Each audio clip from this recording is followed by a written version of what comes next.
तो last class क्या पढ़े थे फिजिक्स में? क्वेश्चंस किए थे ना क्या, किस पे?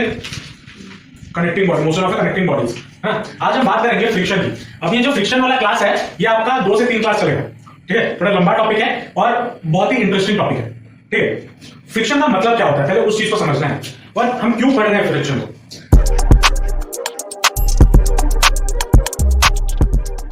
आज के डेट में एक जितने सारे इन्वेंशन हुए या जितने भी सारे चीजें हम देख रहे हैं, फ्रिक्शन एक one of the important invention है या इंपोर्टेंट खोज है साइंस की दुनिया में।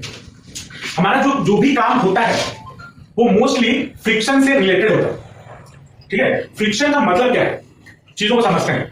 मान लो, कैसे देखो बात को समझना, मान लो यहां पे एक बॉडी रखा हुआ है, ठीक है? ऐसे बॉडी रखा हुआ है। अब इस बॉडी को अगर मैं यहां से यहां मूव करता हूं, कर रहा हूं ना, अगर मैं मूव करता हूं बॉडी को तो क्या होगा, और क्या हो रहा होगा उसके अंदर? मैंने जब इस बॉडी को इस जगह से इस जगह तक लेके आया, मैंने कुछ फोर्स लगाया तभी ये आगे आया, है ना? फोर्स लगाया तभी ये आगे आया। जब मैं ये आगे इसको लाया तो ये सरफेस मतलब जो टेबल है और ये आपस में कनेक्टेड होंगे, कनेक्टेड है ना, जुड़े हुए टच हैं। तो जब मैं इस पे फोर्स लगाया और ये यहां तक आया तो इनके बीच में जो सरफेस के बीच में जो कांटेक्ट है उसमें कुछ चेंजेस हो रहे होंगे, तभी तो ये यहां से आया यहां तक। या फिर हम ऐसे बोल सकते हैं, जब मैं इसको यहां तक लाया तो इनके बीच में मतलब जो टेबल है और जो डस्टर का सरफेस है उसमें कुछ ना कुछ तो चेंजेस हो रहा होगा ना। और जो फोर्स मैं इधर दिया इस पे, तो एक काउंटर फोर्स भी तो लगना चाहिए, क्योंकि न्यूटन साहब का थर्ड लॉ क्या बोलता है? न्यूटन साहब का थर्ड लॉ क्या बोलता है? Every action has an equal and opposite reaction. Equal and opposite reaction बोलता है। अब अगर बोलता है तो अगर मैं इस बॉडी पे फोर्स लगा रहा हूं, अगर मैं बोर्ड पर डायग्राम बना के समझाऊं, मान लो ये आपका क्या है, एक ऑब्जेक्ट है और इस पे मैं फोर्स लगा रहा हूं इस डायरेक्शन, तो एक ऑपोजिट फोर्स भी होना चाहिए या नहीं होना चाहिए, जो कि ये बॉडी इस सरफेस के साथ या पैरेलल में होगा, और उसी फोर्स को हम नाम दे देते हैं फोर्स ऑफ फ्रिक्शन या एफ, फ्रिक्शनल फोर्स से डिनोट करते हैं। अब ऐसा क्यों होता है, चीजों को समझना है। इसका कुछ वेट होगा W जो नीचे की ओर लग रहा होगा ना, और उसी को बैलेंस करने के लिए ऊपर एक रिएक्शन फोर्स भी लग रहा होगा या नहीं लग रहा होगा। और इस रिएक्शन फोर्स को हम क्या बोलते हैं? नॉर्मल फोर्स बोलते हैं या नहीं बोलते हैं? मान लो मैं यहां पे कोई फोर्स ऐसा लगा रहा हूं इस डायरेक्शन में, तो फ्रिक्शन हमारा किस डायरेक्शन में लग रहा है? इस डायरेक्शन में। ये F है जो इस बॉडी को बैलेंस कर रहा होगा या नहीं कर रहा होगा। तो जैसे एक वेट को बैलेंस करने के लिए हमारे पास एक रिएक्शन फोर्स होता है, वैसे ही कोई भी अगर बॉडी मूव कर रहा है और हम उसे फोर्स देते हैं F, जिसकी वजह से वो बॉडी मूव कर रहा है, उसको भी बैलेंस करने के लिए हमारे पास एक रिएक्शन फोर्स होता है जिसको हम बोलते हैं फ्रिक्शन। समझे या नहीं समझे? अब मान लो अगर दो बॉडी है, मैं ये थोड़ा मॉलिक्यूलर लेवल पे जा रहा हूं, क्या होता होगा, मैं ये समझाने की कोशिश कर रहा हूं, क्या होता होगा अगर मान लो दो सरफेस मतलब ये एक बुक और एक ये कॉपी, अगर दोनों आपस में कनेक्टेड हैं ऐसे, ठीक है? क्या इस सरफेस पे जितने मॉलिक्यूल्स हैं और इस कॉपी के सरफेस पे जितने मॉलिक्यूल्स हैं, क्या वो दोनों एक दूसरे से सारे के सारे कनेक्टेड होंगे, सारे के सारे टच होंगे? ऐसा तो पॉसिबल नहीं है, क्योंकि कहीं पे मतलब अगर मॉलिक्यूलर लेवल पे जाए या एटॉमिक लेवल पे जाए, कहीं पे डिप्रेशन होगा, कहीं पे थोड़ा उठा हुआ होगा। हमें आज तक ऐसे हम ऊपर से देख रहे हैं तो हमें पता लग रहा है, ठीक है? मतलब पता लग रहा है, मतलब एक प्लेन सरफेस लग रहा है। लेकिन अगर मैं माइक्रोस्कोप से देखूं तो कहीं पे उठा हुआ होगा, कहीं पे गड्ढा होगा, जो हमारे रास्ते का हालत है उसी के जैसा। हाँ, तो जब दो बॉडी आपस में ऐसे टच करते हैं तो, और मैं इसको क्या करता हूं, ऐसे ऊपर करता हूं, तो हो सकता है इसमें से कुछ मॉलिक्यूल्स इसके कुछ मॉलिक्यूल के साथ इंटरेक्ट कर रहे होंगे और कुछ मॉलिक्यूल्स इंटरेक्ट नहीं कर रहे होंगे, है ना? तो जो मॉलिक्यूल्स आपस में इंटरेक्ट कर रहे होंगे, क्या हो रहा होगा उनके बीच में जब वो दोनों रब हो रहे होंगे तो उसमें से हीट एनर्जी निकलता होगा, क्योंकि जब दो मॉलिक्यूल्स घिसते हैं आपस में एक दूसरे से तो हीट एनर्जी रिलीज होना चाहिए, तो उसमें भी एनर्जी रिलीज हो रहा होगा। और जब वो एनर्जी रिलीज हो रहा होगा तो इससे हमें क्या पता चलता है? इस सरफेस से जो मॉलिक्यूल्स है वो टूट रहे हैं। अगर टूट रहे तभी तो एनर्जी प्रोड्यूस हो रहा है, टूट रहे होंगे ना। तो वो जो एनर्जी है मॉलिक्यूलर लेवल में जो निकला, वो क्यों निकला? ड्यू टू दिस फ्रिक्शन, जब वो आपस में एक दूसरे से घिसे, मतलब रब। समझ आ रहा है कुछ या नहीं? इसीलिए जब हम पैदल चलते हैं, अगर हम पैदल चलते हैं और अगर ऐसा मतलब फ्रिक्शन ना हो रहा होगा और मॉलिक्यूल्स ना टूटता होगा, तो 6 महीने बाद 7 महीने बाद हमारा जो नीचे सोल है वो पतला नहीं हो रहा या घिस नहीं जाता, अगर देखे हो तो अगर आप घर पे स्लीपर एक नया खरीद के लाओ, उसके नीचे लाइन लाइन होता है, लेकिन कुछ महीना यूज करने के बाद वो पूरा पतला हो जाता है, और उसी चप्पल को अगर पहन के बाथरूम में जाते हो तो गिरते हो, स्लिप हो जाता है, ठीक है ना, क्योंकि वहां पर फ्रिक्शन कम हो जाता है, घिसने के लिए कुछ बचा नहीं, तो इसीलिए तो वो सरफेस गया ना, वो घिसते घिसते घिसते घिसते वो सरफेस डिटोरिएट हो गया या टूट गया, हमें पता नहीं चल रहा, लेकिन आफ्टर ए लॉन्ग टाइम हर दिन वो घिसता है, घिसते घिसते घिसते घिसते आफ्टर ए लॉन्ग टाइम वो हमें पता चलता है कि हाँ ये खत्म हो गया। इसलिए आफ्टर सम टाइम हम एक नया चप्पल खरीदते हैं। आजकल तो नया चप्पल खरीद क्यों रहे हैं, क्योंकि फैशन है, लेकिन जो अच्छा गरीब है, जो अफोर्ड नहीं कर पाते, वो एक चप्पल जहां पे वो नीचे का सोल अगर खराब हो जाता है उसके बाद ही और एक नया चप्पल खरीदा जाता है, क्योंकि उसको पहन के गिरने का चांसेस ज्यादा होता है। अगर मैं हमारे घर में एक आम का पेड़ है जिसमें मैं चढ़ रहा था आम तोड़ने के लिए, ठीक है, पहले पहले जब मैं आम तोड़ने के लिए चढ़ता था मेरे पापा बोलते थे कि चप्पल पहन के मत चढ़ा, खाली पैर में चढ़ा, और अगर आप देखो कि कोई भी अगर पैर चढ़ रहा है वो चप्पल पहन के नहीं चढ़ता, खाली पैर में चढ़ता। ऐसा क्यों होता है? क्योंकि पैर के साथ फ्रिक्शन ज्यादा बन पाता है, लेकिन जब चप्पल पहन लेते हो तो फ्रिक्शन ना बनने के कारण आपका पैर फिसलने के चांसेस ज्यादा होते हैं, ठीक है। जो या फिर जो आप देखे होंगे फुटबॉलर जो खेलते हैं, भागते हैं, उनके पैरों में जूतों में स्पाइक्स लगे हुए होते हैं, कांटा, जिससे क्या होता है उनको ग्राउंड के साथ होल्ड बनाने में इजी होता है। अगर वो नॉर्मल शूज पहन के खेलने जाए तो पैर फिसलने के चांसेस ज्यादा होते हैं, इसलिए उसमें स्पाइक्स होता है जो कि उनको मदद करता है कि ग्राउंड के साथ उनके स्पीड के हिसाब से उनको अपने ग्राउंड के साथ जोड़े हुए रखें, और वही काम होता है फ्रिक्शन का। एक ओवरव्यू समझ में आया फ्रिक्शन क्या है और कहां से पैदा हुआ, उससे क्या होता है? पक्का 2 लाइन में लिख लोगे कॉपी में। अब आते हैं कुछ टाइप्स ऑफ फ्रिक्शन में। टाइप्स ऑफ फ्रिक्शन में क्या होता है? स्टैटिक फ्रिक्शन, लिमिटिंग फ्रिक्शन और काइनेटिक फ्रिक्शन। टाइप्स तो नहीं है, लेकिन एक फ्रिक्शन फोर्स को हम इन 3 पार्ट में डिवाइड कर सकते हैं। जैसे कि देखो यहां पर मान लो डस्टर रखा हुआ है, ठीक है, मैंने अभी इस पर एक फोर्स लगाया, बहुत ही कम अमाउंट ऑफ फोर्स लगाया, जैसे कि ये वाला जैसे टच किया, लेकिन फिर भी फोर्स लगाया, ये डस्टर मूव हुआ नहीं हुआ, ठीक है। उस टाइप ऑफ फ्रिक्शन क्यों मूव नहीं हुआ?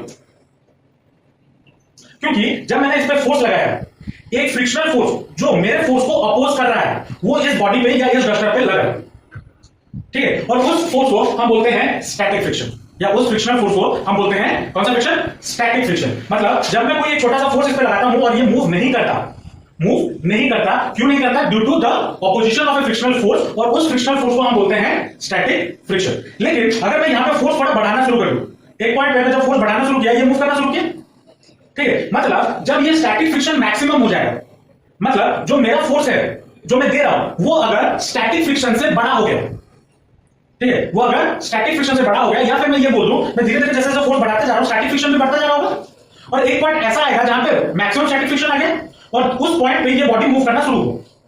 तो जिस पॉइंट पे ये बॉडी मूव या ये डस्टर मूव करना शुरू हुआ, जिस पॉइंट पे, वहां पे हमारा जो स्टैटिक फ्रिक्शन है वो मैक्सिमम हो जाता है, और उस मैक्सिमम स्टैटिक फ्रिक्शन को हम बोलते हैं लिमिटिंग फ्रिक्शन, ठीक है, जो क्या करता है बॉडी को स्टार्ट कर देता है, मूव कराने में मदद कर देता है। उसके बाद एक बॉडी कंटिन्यूअसली आराम से मूव करता हुआ जा रहा है, और जो जब ये मूव करते हुए जा रहा है तब भी एक फ्रिक्शनल फोर्स लगा हुआ उसका ऑपोजिशन में, उस फ्रिक्शनल फोर्स को हम बोलते हैं काइनेटिक फ्रिक्शन। उस फ्रिक्शनल फोर्स को हम बोलते हैं क्या? Kinetic friction. तो समझ में आया ये तीनों फ्रिक्शन क्या क्या है? पहले आता है स्टैटिक फ्रिक्शन। ये फ्रिक्शन हमें क्या करता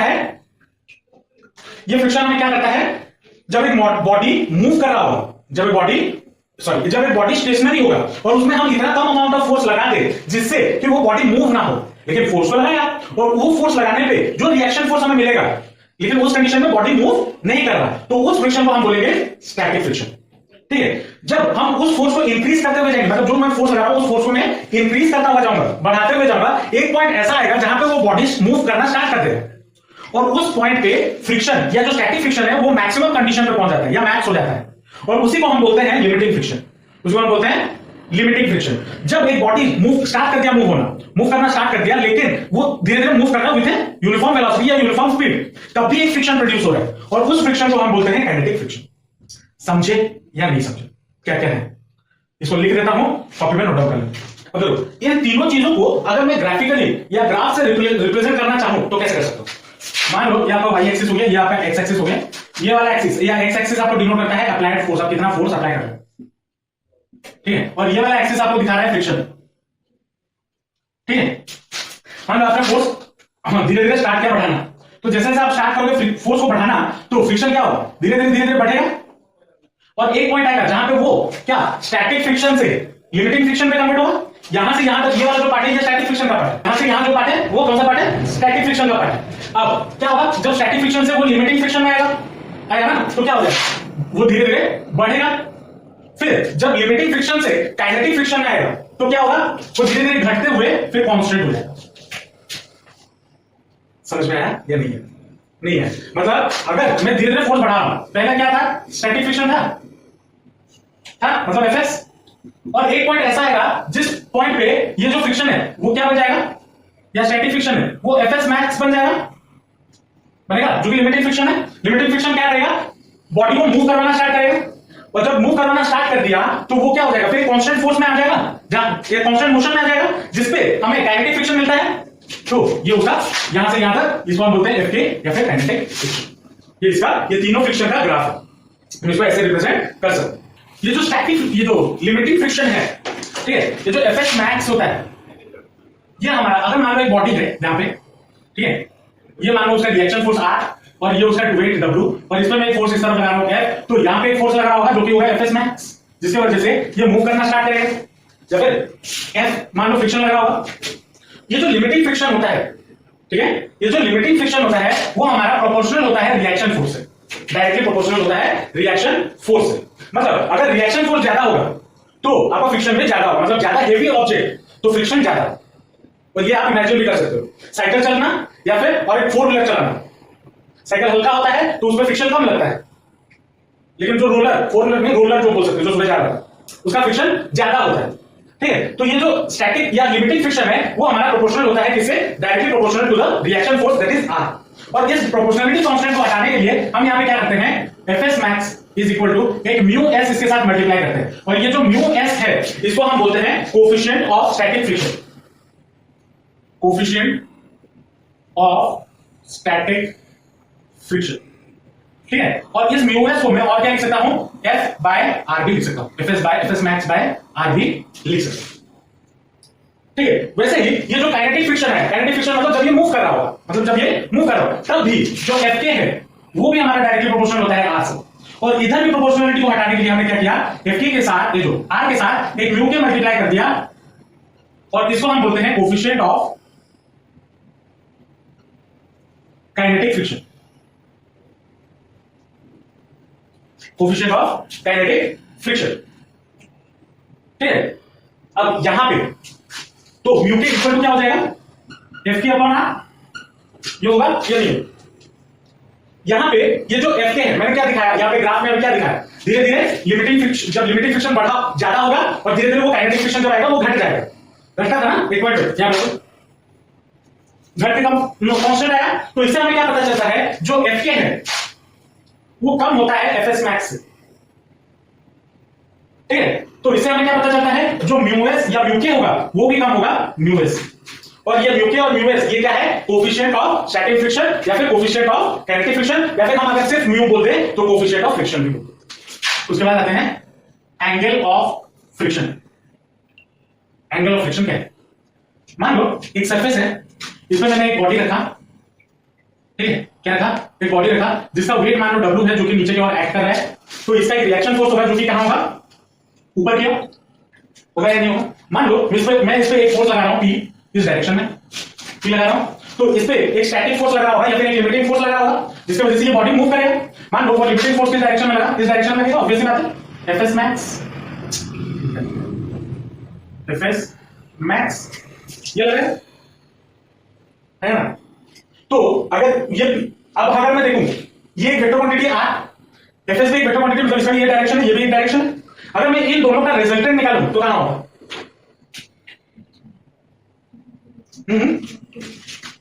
ऐसे कुछ होगा या नहीं होगा ना। अगर मैं इसको यहां से एक पैरेलल ड्रॉ करूं और यहां से एक पैरेलल ऐसे ड्रॉ करूं, इसको थोड़ा छोटा कर देते हैं, इसको मान लो यहां पे एफएस है, एफएस मैक्स, और इसको थोड़ा छोटा कर दो, तो ये उसका रिजल्टेंट बन गया, बनाइए नहीं। यहां पे आर के साथ ये क्या हो गया आपका, एफएस मैक्स आर के साथ एक एंगल बना रहा है थीटा, इस थीटा को हम बोलते हैं एंगल ऑफ फ्रिक्शन, इस थीटा को हम बोलते हैं एंगल ऑफ फ्रिक्शन। अगर मैं इसमें थोड़ा क्या लगाऊं, तो इसको नाम करते हैं ए, यहाँ पे रिएक्शन फोर्स है R, A B C। अगर मैं इसको ऐसे लिखता हूं और ये वाला पार्ट मान लो, ये वाला पॉइंट मान लो O, ठीक है, अगर मैं यहां पे tan थीटा डालता हूं तो मुझे क्या मिलेगा? tan theta will be equal to perpendicular upon base. Perpendicular क्या है? BO और बेस क्या है? BC। सॉरी उल्टा बोला, ये थीटा है, ये परपेंडिकुलर, ये बेस। परपेंडिकुलर BC और बेस BO। दूसरा गलत बोला है, थीटा ये है, थीटा के साथ जो होगा वो है base. Perpendicular upon tan theta equal to क्या होता है? Base upon hypotenuse, perpendicular upon hypo, तो परपेंडिकुलर BC अपॉन BO होगा ना। तो tan थीटा इक्वल टू क्या हो जाएगा? BC अपॉन BO होगा या नहीं? और BC यहां पे क्या है? BC ये वाला, this one is equal to this one होगा क्योंकि पैरेलल है। तो मैं इसको और क्या लिखता हूं? OA अपॉन क्या हो जाएगा? BO ये होगा। OA हमारा कितना है? FS मैक्स और BO हमारा कितना है? R ये है। अभी लेकिन हमने कुछ दिन पहले देखा, कुछ दिन पहले देखा था FS मैक्स अपॉन R क्या होता है? इक्वल टू म्यू एस होता है, बताइए नहीं होता। तो tan थीटा क्या मिल गया? tan theta is equal to FS max by R is equal to mu S.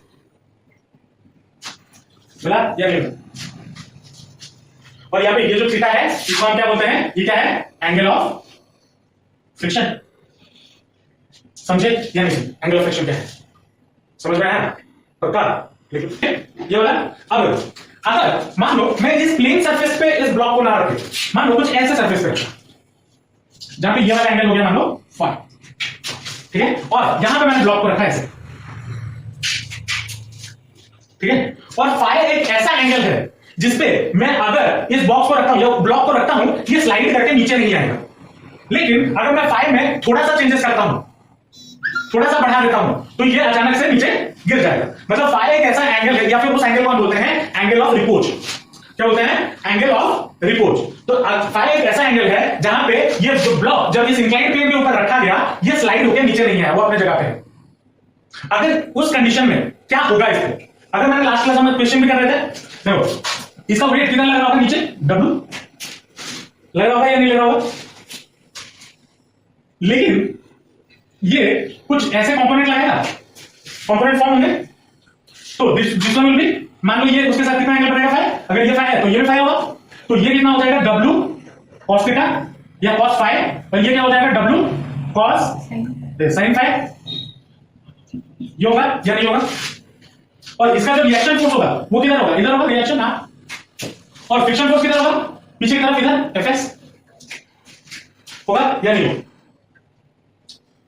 अगर मैं Fs अपॉन R करता हूं, Fs अपॉन R, तो क्या होगा? Fs will be equal to क्या होना चाहिए? W sin फाई, क्योंकि एक दूसरे को अपोज कर रहे हैं और ये गिर नहीं रहा, वो अपनी जगह पे है, अपने जगह पे है, मतलब ये फोर्स और ये फोर्स इक्वल होंगे, कभी वो अपने जगह पे है, नहीं तो क्या हो जाता? स्लाइड कर जाता।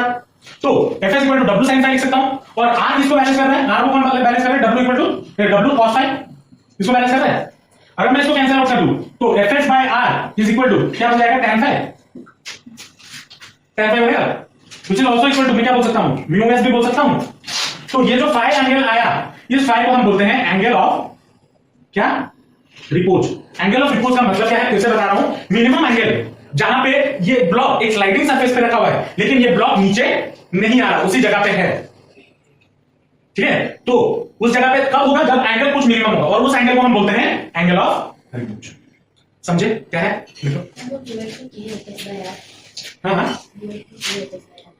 Fs बाय R ऐसे, या फिर अगर आप बोल सकते हो इसको, अगर इसके साथ भी कंपेयर करो, अगर phi is equal to theta हो जाए, इस कंडीशन को इसके साथ कंपेयर करता हूं, फाई अगर मेरा क्या हो जाए? थीटा हो जाए, Fs max by R, Fs max by R, तो थीटा इक्वल टू अगर फाई बन जाए, तो इससे हमें और भी क्या, अच्छा क्वेश्चन पूछो, तो इससे हमें और भी क्या पता चल रहा है? Angle of repose is also equal to angle of friction. ये भी हम बता सकते हैं, बता सकते हैं। एंगल ऑफ फ्रिक्शन ये है थीटा, और एंगल ऑफ रिपोज भी वही, और दोनों का वैल्यू सेम आ रहा है ना। अब आते हैं काइनेटिक फ्रिक्शन है। काइनेटिक फ्रिक्शन जो है वो दो तरह के होते हैं, एक होता है रोलिंग फ्रिक्शन और एक होता है स्लाइडिंग फ्रिक्शन। क्या है इस चीज को समझना। मान लो ये पेन रखा हुआ है, कौन सा शेप में है? सर्कुलर या सिलिंड्रिकल हम बोल सकते हैं। पेन यहां पर रखा हुआ है, ठीक है। मैं इसको आगे कैसे कैसे ले सकता हूं? आइदर मैं इसको ऐसे करके ले सकता हूं, लेके जा सकता हूं, या फिर मैं इसको ऐसे करके भी ले सकता हूं, ठीक है, ला सकता हूं या नहीं? अगर मैं इसको ऐसे सीधा घसीटते हुए लेके जाऊं या फिर इसको ऐसे रोल करवाते हुए भी लेके जाऊं, तो ये जो दोनों टाइप ऑफ फ्रिक्शंस है इसको हम बोलते हैं काइनेटिक फ्रिक्शन के फॉर्म्स। या फिर एक होता है स्लाइडिंग फ्रिक्शन, दूसरा होता है रोलिंग फ्रिक्शन। दोनों अलग अलग फोर्स लगाते हैं। जब कोई चीज रोल कर रहा होगा, रोल कर रहा होगा मतलब सर्कुलर पाथ में जा रहा होगा आगे, उसका अलग फ्रिक्शन होगा, और जब एक बॉडी हम घसीटते हुए उसको लेके जाए वो उसमें भी अलग तरीके का काइनेटिक फ्रिक्शन लग रहा होगा, जिसको हम बोलते हैं स्लाइडिंग फ्रिक्शन। जनरली जो रोलिंग फ्रिक्शन होता है या रोल करते हुए लेके जाना, ऐसे घसीटते हुए लेके जाना और ऐसे करके लेके जाने में, ठीक है, आसानी कौन सा होता है? जो रोलिंग फ्रिक्शन का होता है। अगर आपको थोड़ा मैं फील करने के लिए कोशिश करूं, मान लो साइकिल का ताला जो आप लगाए हुए हो, ठीक है, वो खो गया, चाबी खो गया और आप लॉक खोल नहीं पा रहे, तो आप उसे कैसे लेकर जाओगे? घसीट घसीट के लेके जाओ ना। उस टाइम पे ज्यादा मेहनत लगेगा या साइकिल पे बैठ के उसको चला के लेके जाने में ज्यादा मेहनत लगेगा? हाँ, चलाने में। घसीटते हुए जब लेके जाओ उसको आप स्लाइडिंग बोलते हो। या फिर अगर मैं बोलूं एक बड़ा सा सिलेंडर रोल रखा हुआ है, क्रिकेट में देखिए पिच रोल करते हैं, बड़ा बड़ा सिलेंडर, अगर वो रोल करने में ज्यादा इजी है या उसको घसीट घसीट के लेने में ज्यादा इजी? रोल करने में ज्यादा इजी है। अगर आप और भी एग्जांपल देखो, सिलेंडर, जब सिलेंडर वाला भैया देने आते हैं, अगर अच्छा खासा स्पेस हो तो वो उसे लेटा देते हैं और उसे पैर से लात मारते मारते लेते हुए जाते हैं, वो उसमें रोल करते हुए जाता है। लेकिन अगर वो उसको ऐसे घसीटते हुए लेके जाए तो उसमें उनको ज्यादा एनर्जी स्पेंड करना पड़ता है। तो रोलिंग फ्रिक्शन क्या है? रोलिंग फ्रिक्शन आपका कम फोर्स लगाता है एज कंपेयर टू क्या? Sliding friction. इसीलिए रोल करना इजी होता है एज कंपेयर टू स्लाइड करना। ठीक है, समझे या नहीं समझे? ये जो रूलिंग फ्रिक्शन है, रूलिंग फ्रिक्शन जो होता है वो भी हमारा डायरेक्टली प्रोपोर्शनल होता है आर से, लेकिन इनवर्सली प्रोपोर्शनल होता है radius of the circular path. क्योंकि कोई चीज रोल कर रहा हो तो सर्कुलर होगा ना, तभी तो वो रोल कर रहा हो। तो क्या रोलिंग फ्रिक्शन है वो डायरेक्टली प्रोपोर्शनल होता है किससे? रिएक्शन से, लेकिन इनवर्सली प्रोपोर्शनल होता है किससे? रेडियस। मतलब जितना बड़ा रेडियस उतना इजीली आप उसे उतना कम फोर्स या फ्रिक्शनल फोर्स उस पर लगेगा। ठीक है, अगर मैं इसको कंबाइन कर दूं तो क्या हो जाएगा? Fr is proportional to R by R। ये होगा या नहीं होगा? होगा। अब यहां पे मैं इक्वल लाने के लिए मैं क्या करता हूं? Is equal to mu R into R by R। और ये जो म्यू R है इसको हम बोलते हैं coefficient of rolling friction. Coefficient of rolling friction हम इसको बोलते हैं। समझे या नहीं समझे? ये Fr जो है वो रोलिंग फ्रिक्शन है। ठीक है, समझे स्लाइडिंग फ्रिक्शन क्या है और रोलिंग फ्रिक्शन क्या है? मैं दोनों को लिख देता हूं बोर्ड पे, लिखने के बाद ये, वो लिखने के बाद ये लिखना।